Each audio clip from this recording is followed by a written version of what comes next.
नमस्कार दोस्तों, दुनिया के बेस्ट हॉर्स राइडर्स की जहां पर बात आती है तो मोंटी रॉबर्ट्स का नाम निकल के आता है। आज उनके जीवन की एक महत्वपूर्ण स्टोरी, मोटिवेशनल स्टोरी मैं आप सभी के साथ शेयर करना चाहूंगा। दोस्तों, कहते हैं कि दुनिया में किसी भी काम की शुरुआत एक जीरो से शुरू होती है और कोई भी कार्य जब भी अपन शुरू करते हैं उसका एक सपना, जब भी किसी कार्य को अपन शुरू करते हैं तो हमारे माइंड के अंदर उसकी पहले प्लानिंग होती है, पहले उसका एक ड्रीम हम सजोते हैं, लाइफ में मेहनत करते हैं और फिर वो स्वतः एक आकार जीवन में लेता है। मोंटी रॉबर्ट्स एक दुनिया के सबसे बेस्ट हॉर्स राइडर ट्रेनर जिसको अपन बोल सकते हैं। उनका जन्म 14 मई 1935 कैलिफोर्निया एक अमेरिका में जगह है वहां पर हुआ था और उनके जीवन का एक महत्वपूर्ण किस्सा मैं आप सभी के साथ शेयर करना चाहूंगा। दोस्तों, ये उन दिनों की बात है जब वो अपने स्कूल की एजुकेशन कंप्लीट कर रहे थे, विद्यालय में वो पढ़ रहे थे और टीचर ने, उनके जो बेस्ट टीचर हैं, उन्होंने एक दिन क्लास के सभी बच्चों को बुलाया और उनको कहा कि कल बच्चों आपको एक विषय के ऊपर एक आपको ऐसे तैयार करके आना है, एक निबंध तैयार करना है जिसमें आपका सपना होना चाहिए कि भविष्य में आपकी क्या योजना है, आप आगे चलकर क्या बनना चाहते हैं। सभी बच्चों ने उस कार्य को कंप्लीट किया। अगले दिन सारे बच्चे स्कूल में आते हैं, सबने अपनी अपनी जो भी जरूरी चीजें थी वो उसमें लिखी। किसी बच्चे ने लिखा मैं आगे चल के भविष्य में डॉक्टर बनूंगा, किसी ने टीचर लिखा कि मैं आगे चलकर एक टीचर बनूंगा, किसी ने कहा कि मैं साइंटिस्ट बनूंगा। सभी बच्चों के अलग अलग विचार थे। टीचर ने सब में से सभी बच्चों के उनके आकलन को पढ़ने के बाद में, उनका एक निष्कर्ष निकालने के बाद में उनको सभी को मार्क्स दिए और जहां पर जब रिजल्ट सुनाया तो सब बच्चों के नंबर तो जो भी आए उन बच्चों के, उनमें से अधिकतर बच्चों के 7, 8, 9, 10 सभी बच्चों के एक बेहतरीन नंबर उनकी लिस्ट में शामिल हुए। लेकिन जब मोंटी रॉबर्ट्स का नाम आया वहां पर तो मोंटी ने अपना एक पेज निकाला और टीचर को दिया जिसमें सिर्फ एक हॉर्स की फोटो बनी हुई थी, जिसको टीचर ने ध्यानपूर्वक देखा। मोंटी से पूछा कि तुम क्या बनना चाहते हो, तो मोंटी का जवाब था कि मैं आगे चलकर स्टेबल, जिसको अपन अस्तबल बोलते हैं, उस जगह की शुरुआत करना चाहता हूं और मैं ये चाहता हूं कि मेरे जीवन का सपना है कि जहां पर बहुत सारे घोड़े हो उस जगह का मैं एक ओनर हूं, मालिक रहूं। ये मोंटी ने अपने टीचर को सुनाया।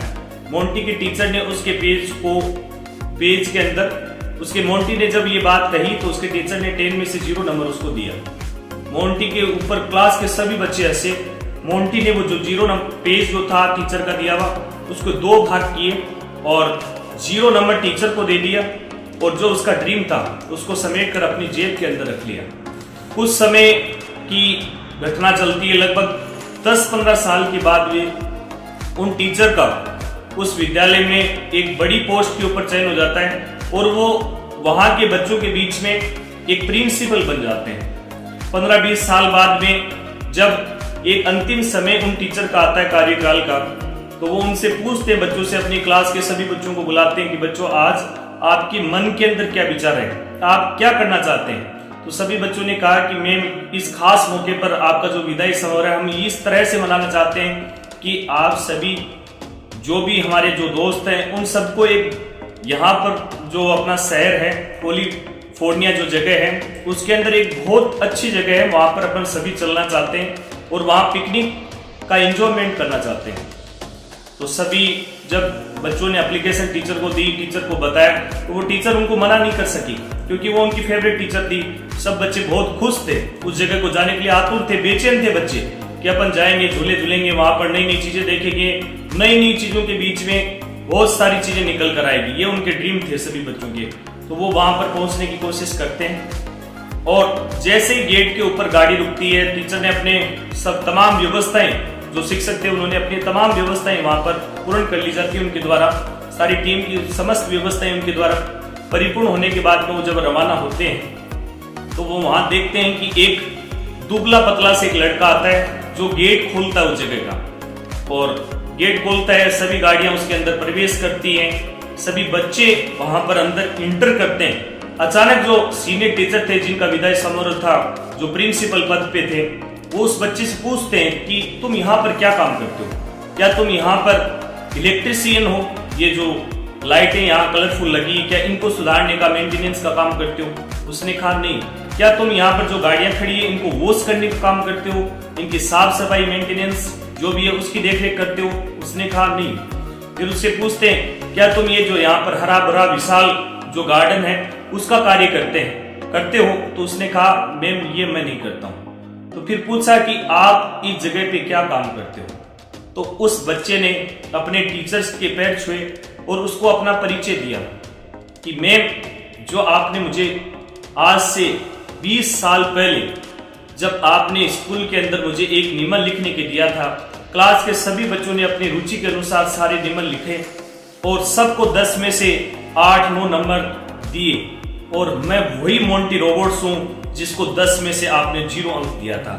आज आप ये 200 एकड़ की जो जगह देख रहे हैं, जो हरा भरा कैंपस देख रहे हैं, जो बच्चों को आप झुलाने के लिए यहाँ पर लाए हो, जो सारी जगह जहाँ पर आप देख रहे हो, जहाँ पर ये सुंदर सुंदर घोड़े हैं, यहाँ पर हॉर्स राइडिंग हो रही है, ये ट्रेनिंग का कार्य चल रहा है, कैंप जो कार्य चल रहा है, बाहर से विदेश के लोग यहाँ पर इस आयोजन को सफल बनाने के लिए आए। मैं इस जगह का मालिक हूँ और मेरा नाम मोंटी रोबोट्स है। उस टीचर को अपनी गलती का एहसास होता है और वो बच्चे को अपने सीने से लगा देते हैं। ये छोटी सी कहानी हमारे जीवन में एक बड़ा संदेश देती है। छोटे छोटे बच्चे ड्रीम्स को लेकर चलते हैं और कई बार बिना किसी भावना के या मोटिवेशन के कारण वो अपने पद से विचलित हो जाते हैं। वो सोचते हैं कि ये काम मैं नहीं कर पाऊंगा।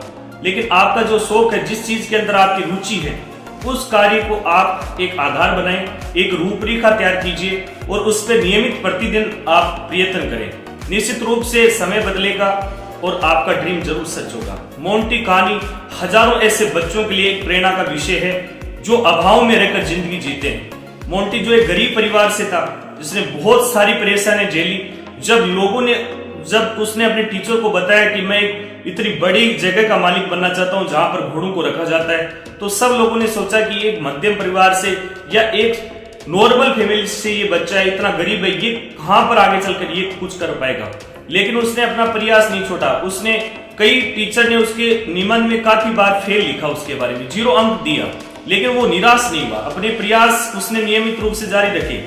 ये छोटी सी कहानी हमारे जीवन में यही संदेश देती है कि जो भी परिस्थिति है, जो भी हमारे पास विचार है, जो भी रिसोर्सेज है, जो भी संसाधन है, उनका यूज करके हम अपनी यात्रा की तरफ बढ़े। याद रखिए, 1000 किलोमीटर की जो यात्रा होती है उसकी शुरुआत एक कदम से होती है, एक विचार से होती है। अगर एक मोटिवेशन दिमाग के अंदर आपके एक विचार आता है, आप उसके ऊपर वर्क करते हैं, संकल्प लेते हैं, डेडिकेशन के साथ वर्क करते हैं, कार्य की शुरुआत करते हैं, सफलता आपके कदम चूमेगी।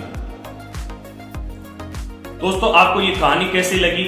आप अपने विचार कमेंट के माध्यम से हमसे शेयर कर सकते हैं।